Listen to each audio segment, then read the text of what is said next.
Mr Alex Solent. Yeah. Thank you, Madam Deputy Speaker. It's a real pleasure to be able to stand up and speak so quickly in this debate. I'm not sure we quite thought we were going to get here this quickly, but I'm so pleased that we are. The Labour Party is strongly committed to a ban on hunting trophy imports, reflected by the number of colleagues here on a Friday, on all sides of the House, in fact. It was a manifesto commitment of ours at the last election. I'm therefore delighted to say that we shall be supporting this bill today. I would like to start by paying tribute to the late Labour MP for Waveney, Bob Blizzard, who's one of the founders of the campaign to ban trophy hunting, and this bill is part of his legacy. I would like to thank his partner Jane Evans and friend Eduardo Gonçalves, who've worked tirelessly on the campaign and been particular help to me. I also want to echo members across the House, actually, in their tribute to Sir David Amess and his work on this matter. Like the Honourable Member for Crawley and people across the country, I was shocked and horrified at the killing of Cecil the lion by an American trophy hunter in 2015. I was horrified at the needlessly cruel manner in which Cecil died. He'd been left to drown in his own lung blood simply because the hunter wanted to win a special prize for shooting a lion with a bow and arrow. However, I was even more shocked and horrified to learn that since 2015, British trophy hunters have brought back more than 100 trophies of lions from Africa into the UK. Indeed, what British hunters are doing is arguably worse than what Cecil suffered, because he lived in the wild in Zimbabwe and was 13 when he was killed. Some British trophy hunters, on the other hand, fly to Africa, where they shoot tame lions that have been hand-reared since they were born, merely to become a hunter's trophy.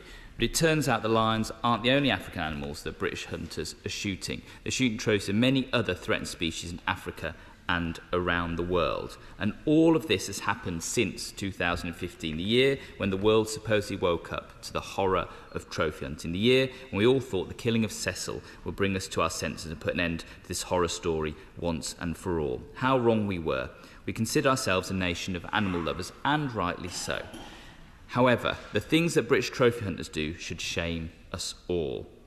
Here are the prizes just one British trophy hunter has won from Safari Club International: the Hunting Achievement Diamond Award for shooting animals from 125 different species, the Animals of Africa Gold Award for shooting at least 61 different African animals, the Global Hunting Gold Award for shooting 50 different animals on 5 different continents. The British hunter in question has gone to win over 30 more of these awards. Safari Club International, which handed out these prizes, a branch here in Britain, has been actively working to undermine and block the bill that we are considering today. They spent over £1 million on a disinformation campaign. I know other members have mentioned this already. Investigation by the Washington Post revealed it to be the work of an ally of Donald Trump, who's really set up a number of fake news groups to promote extreme right-wing causes and tried to create an AstroTurf campaign. Africans are as shocked and horrified at trophy hunting as we are. They're vehemently opposed to people jetting in from around the world to wipe out their wildlife and natural heritage for so-called sport. There was a very recent poll in South Africa, the hub of the African trophy hunting industry, showed that even there, fully 68% of people are against trophy hunting. Many of us, including myself, recently received a letter from the former President of Botswana, Seretse Ian Khama. He banned all trophy hunting in his country. He tells us how banning trophy hunting not only benefited threatened species such as elephant. Botswana is now home to 1/3 of all Africa's elephants. It also brought prosperity to local communities, creating more jobs and opportunities for local people, and improving living conditions by investing in photo safaris instead. The example of Kenya, which banned trophy hunting in the 1970s, is one that should be applauded and encouraged. While lion, elephant and rhino populations are falling throughout much of Africa, their numbers are all increasing in Kenya.